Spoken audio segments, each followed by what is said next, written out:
साई राम, जय गुरुदेव, जय श्री कृष्ण।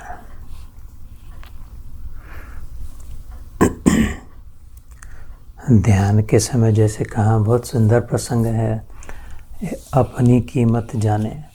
मेरी इतनी प्रार्थना, इतना प्रयास है कि आप कौन हो इसकी पहचान हो जाए। मुझे हो गई, और जब अपनी पहचान हो जाती है तब एक ही काम बाकी रहता है कि औरों को, दूसरों की उनकी पहचान कैसे कराए, है ना।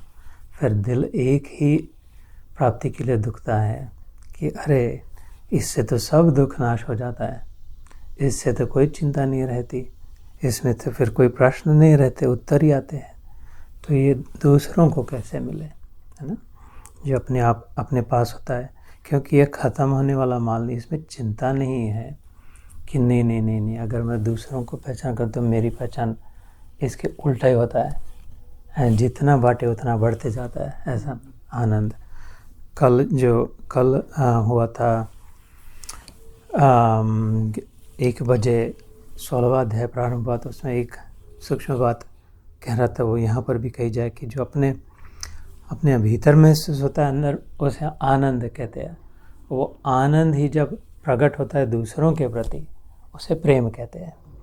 और एक ही वस्तु होती है ना, आनंद और प्रेम, जो शुद्ध जो है, जिसमें कोई अपेक्षा रहित, जो अपेक्षा नहीं है ना, कुछ चाहिए इसलिए मैं प्रेम दे रहा हूँ, ऐसा नहीं है जिसमें, या मुझे कुछ मिलेगा इसलिए अपने आनंद को, ऐसा जिसमें कुछ नहीं है। शुद्ध जो है, पवित्र जो है ना, पवित्र, जिसमें मंगल जो है, जो पवित्र होता है वही मंगलकारी होता है। जिसमें पवित्रता ना हो उस अमंगल होता है। उससे पवित्रता प्योर, शुद्ध, उसमें कोई कंटेमिनेशन नहीं हो, उसमें अपना कुछ ना हो। थोड़ा भी अपना हो गया तो अपवित्र हो गया, और थोड़ा भी अपवित्र हो गया तो उसका असर थोड़ा ना कुछ अमंगल होगा। तो जो पवित्र प्रेम होता है, वो जब प्रकट होता है, पवित्र आनंद जो होता है प्रकट होता है, तो प्रेम, तो मेरे हृदय का आनंद, अपना आनंद, आत्मा आनंद जिसे कहते हैं, वो जब प्रकट हो किसी के प्रति, वो उन्हें प्रेम रूप में अनुभव हो, और कोई दूसरा हमें प्रेम देता है, वो तो अपने भीतर का आनंद प्रकट करे। ये प्रसाद लाया, इतना अच्छा मालपुए बना के लाए, पोहे बना के लाए, इतनी बढ़िया चाय बनाई, ये सब जो है अपने भीतर का आनंद, वो प्रेम रूप में प्रकट होता है। और जब मैं वो ग्रहण करता हूँ तो मुझे आनंद होता है। तो ये आदान प्रदान होता है, एक ही वस्तु होती है, अलग नहीं, दो चीज़ें नहीं है, आनंद और प्रेम। लेकिन शर्त इसमें एक अनिवार्य शर्त है, वो पवित्र हो। इसलिए जब हम प्रसाद भी बनाते हैं तो प्रसाद पवित्रता भावना से स्वच्छ होकर, नहा धोकर करते हैं, ताकि पवित्र हो, ताकि इससे प्रेम प्रकट हो, ताकि उन्हें आनंद प्राप्त होता है, जो वो आनंद और बांटे। ऐसे एक बार जब परम आनंद की प्राप्त होती है, ये अगर बात समझ में आ गई हो, परम मतलब हाईएस्ट, उसके बाद वो फिर जब ख़त्म नहीं होता, और वो प्योरेस्ट है ना, सबसे शुद्ध पवित्र, उसमें इम्प्योरिटी संभव नहीं है ना। जैसे गंगोत्री में, प्रणाम साई राम, गंगोत्री है ना, हिमालय में गंगा जी निकलती जहाँ से, गंगोत्री में जल में कोई अपवित्रता नहीं, उसमें कोई कचरा नहीं है, कंटेमिनेशन नहीं है, एकदम स्वच्छ शुद्ध पवित्र। फिर धीरे धीरे जाएगी तो हो सकता हो कोई कुछ डाल दे, लेकिन ओरिजिनल सोर्स, बच्चा जब जन्म लेता है, जस्ट अभी निकला है पहला दिन, वो एकदम पवित्र होता है, शुद्ध होता है, उसके मन में कुछ भी नहीं है, उसके मन भी नहीं है, ऐसा समझ लें, है ना। मन नाम का एक कोई कहीं होता नहीं, इधर नहीं है मन, इधर नहीं है, किधर नहीं है ना। मन नाम का ऑर्गन, फिजिकल, बुद्धि तो होती है, हृदय तो होता है, मन नहीं होता, क्योंकि वास्तविक में ऐसा कुछ सत्य है ही नहीं, मान लिया है ना, इतनी गड़बड़ हो गई, मान लिया उसको। तो जैसे अभी जन्मा बच्चा, उसमें कोई भेसल नहीं है, अथवा गंगोत्री से निकला हुआ जल, उसमें कोई अशुद्धि नहीं है, ऐसे इतनी पवित्रता उससे और पवित्रता। और जैसे सागर में कोई भय नहीं कि यार मेरा पानी एक आध दिन ख़त्म हो जाएगा, अभी ये बहुत ज़्यादा बादल बन रहे, उठ रहे, ये लोग अपनी बाल्टियाँ भर के मैं अपने ऊपर ले रहे हैं, मेरा पानी ख़त्म हो जाए तो मुश्किल हो जाएगी। ऐसे सागर को कभी चिंता नहीं हो सकती ना, हो सकती है क्या सागर को कभी कि मेरा पानी ख़त्म हो जाएगा तो प्रॉब्लम हो जाएगा? सागर नहीं कभी से, अथवा तो गंगोत्री में उसको कोई चिंता नहीं कि ये मैं अनकंटेमिनेट में मिक्स हो जाएगी। तो उस बच्चे जैसी पवित्रता, अभी जन्मे हुए बच्चे जैसी पवित्रता, अथवा गंगोत्री जैसे जल की पवित्रता और सागर जैसी विशालता, ये दोनों जब आ जाए, ऐसा जब आनंद हो जाए कि जब पता चले कि ये आनंद समाप्त ही नहीं हो सकता, और ये जब अंदर में झांक झांक के देख कर मैग्नीफाइंग ग्लास लगा देखिए नहीं कुछ मन में अपवित्रता नहीं है, ऐसी पवित्रता, ऐसी विशालता, ये दो बातें जब आ जाए तो उसे परम आनंद कहते हैं। और तब प्राप्त होता है जब परम आत्मा की प्राप्ति होती है, परमात्मा, है ना, क्योंकि वो आनंद स्वरूप है, सच्चिदानंद जिसका नाम है। तो मतलब जैसे सागर में डूब गए तो गीले हो जाएंगे, ऐसे परमात्मा की प्राप्ति हो जाए तो आनंद से डूब जाएंगे। तो ये जब ये कितना भी प्रकट हो तो इसको कोई कमी नहीं होती, उसके उल्टा ही होता है कि और देने की इच्छा है ना, और वो प्रेम रूप में प्रकट होता है।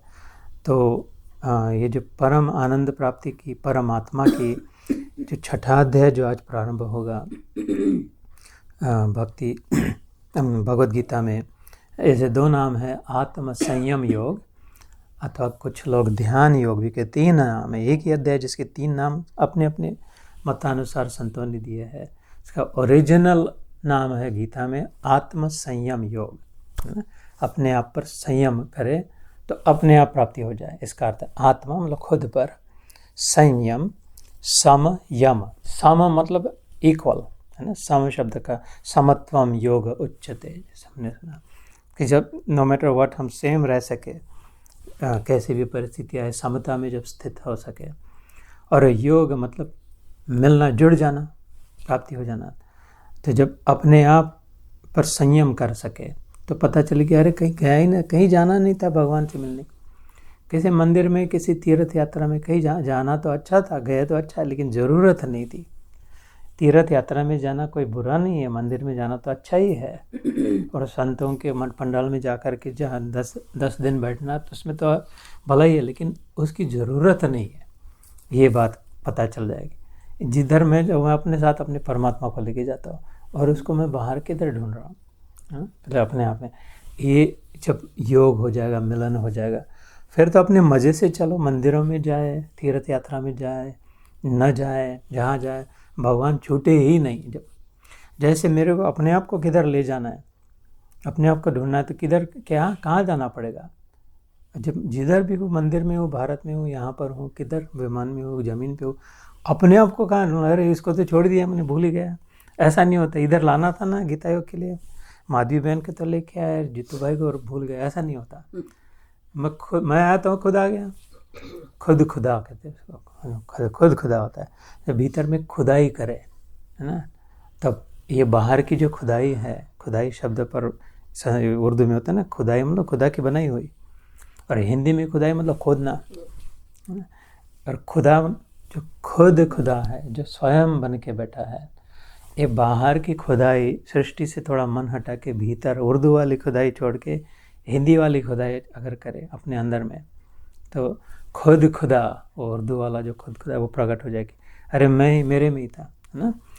ये दिखाने के लिए थोड़ा अपने आप पर संयम करना पड़ेगा। सम मतलब फर्स्ट क्लास, इक्वल।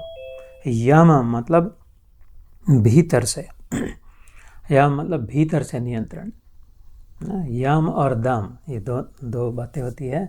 दम मतलब बाहर से नियंत्रण, जैसे रिमोट को छुपा दिया, देखना नहीं है, जंक फूड लाया ही नहीं तो खाएंगे कैसे, कुछ खरीदा नहीं तो होगा कैसे। ये जो बाहर से मुंह को पट्टी बना दिया, अथवा तो मौन का व्रत ले लिया, अथवा एकादशी का, निर्जला एकादशी का व्रत कि आज पानी भी नहीं पीना, ये जो बाहर से जो करते हैं इसे दम कहते हैं, दम भरना, जबरदस्ती, है ना।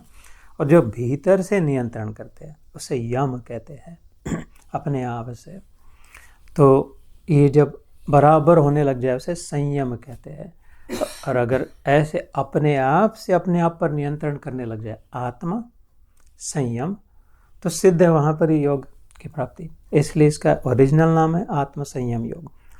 लेकिन इसमें ज़्यादातर बातें ध्यान की आती है, सबसे ज़्यादा, कि ध्यान का महत्व क्या है, ध्यान की विधि कैसी है, ध्यान से लाभ क्या होता है, ध्यान क्यों करना चाहिए, ध्यान का स्थान कहाँ है साधना में। ये सब बहुत ध्यान योग परो नित्यम वैराग्यम पाशितम। इसलिए इसको इतना इक्वल उसका महत्व दिया, ध्यान योग भी कहते हैं। और जो अभी के संत हो गए, जैसे स्वामी विवेकानंद 150 साल पहले, उन्होंने कहा कि इससे बड़ा तो मार्ग नहीं। परमहंस योगानंद, है ना, ऑटोबायोग्राफी ऑफ योगी वाले जो सेल्फ रियलाइजेशन फेलोशिप, अथवा स्वामी विवेकानंद उनके पहले होके गए। वो दोनों एकदम ये पश्चिम में, वेस्ट में हिंदू धर्म को लाने वाले महत्वपूर्ण योगी स्वामी हैं, या तो योगानंद है या तो विवेकानंद। ये दोनों ने कहा कि ओ माय गॉड, इससे तो बढ़िया इससे मार्ग नहीं है। और भारत भ्रमण करके, उपनिषद पढ़ के, सब करके, तो ये इसमें जो बताया है, इसलिए उन्होंने उसको नाम रख दिया राजयोग। तो this is the Kings way, Kings highway. जिस हाईवे, ये तो भगवान की प्राप्ति का सबसे मेन रास्ता है, बढ़िया, इसलिए इसको राजयोग है। तो से ओरिजिनल नाम है आत्मसंयम योग। राज मतलब राजा। और ये तो बातें तो ही मेरे अपने अनुभव में भी, खुद के बिल्कुल एकदम original pure, but specific only limited to my own experience in the study of the Gita. ये तो बहुत मुश्किल बात है कि गीता को कहे कि कौन सा अध्याय ज़्यादा महत्वपूर्ण है, कौन सा अध्याय। ये तो पूरे भगवान से निकले हुए शब्द, हर एक शब्द की अपना वजन है, और हर अध्याय में ताकत है, दम है योग की, भगवान से मिलन की। इसलिए बहुत ही मुश्किल है ये कह पाना, ऑलमोस्ट इम्पॉसिबल है कि ये इसमें से कौन सा। लेकिन फिर भी अगर ज़बरदस्ती हो ही गई, भगवान ने खुद के आके अगर बोला कि नहीं तो बता, समझे, तो I have to admit, I will also say that सबसे ज़्यादा मेरे जीवन में लाभ इस अध्याय से हुआ है। सबसे ज़्यादा प्रभावशाली, इन्फ्लुएंस जिसे कहते हैं, हेविली इन्फ्लुएंस्ड जिसे कहते हैं, वो ये अध्याय। इसलिए इसका बहुत महत्व है। इसका अपने घर में अपने आप से अलग से खुद स्वयं अभ्यास करें। थोड़ा सा मैं तो कुछ कह दूँ, लेकिन मेरे कहने के इतना महत्व नहीं है, मेरे शब्दों में इतना सामर्थ्य नहीं है। मैं जीवन भर भी कुछ भी कहूँ इतना नहीं होगा जितना थोड़ा सा आप अपना प्रयास करोगे। तो ये बात को मान लेना, हाथ जोड़ के कहता है, जितना सामर्थ्य आप में है, इसको सत्य मान लेना, जितना सामर्थ्य आप में है, वो संभव ही नहीं है कि मेरा सामर्थ्य उसकी इतना भी पहुंच सके। अभी मेरे को इधर तो बिठा दिया, अगर तो इतनी एक ही बात मान लो कि जितना सामर्थ्य आप में है, वह संभव नहीं है कि मेरे सामर्थ्य की उसकी कोई, है ना, क्योंकि आपका सामर्थ्य आपके काम में आएगा, मेरा सामर्थ्य मेरे काम में आ गया, अपना स्वयं का। इस पर विश्वास रखे और इस विश्वास से चल पड़े, अपने आप को कम न माने, छोटा न जाने, ये न समझे कि हम नहीं समझते हैं, हमको आता नहीं है, हम बुद्धू है, ऐसा बिल्कुल एकदम इससे बड़ा झूठ नहीं संभव हो सकता ना। Own your space, claim your glory. ये अध्याय की महत्ता ये बिठा देते उधर, एकदम उधर जाके बिठा देता, अपने बाप की गोदी में बिठा देता है। ले तो परमात्मा का है, और क्या, कौन इससे बड़ा क्या प्राप्ति हो सकती है ना। तो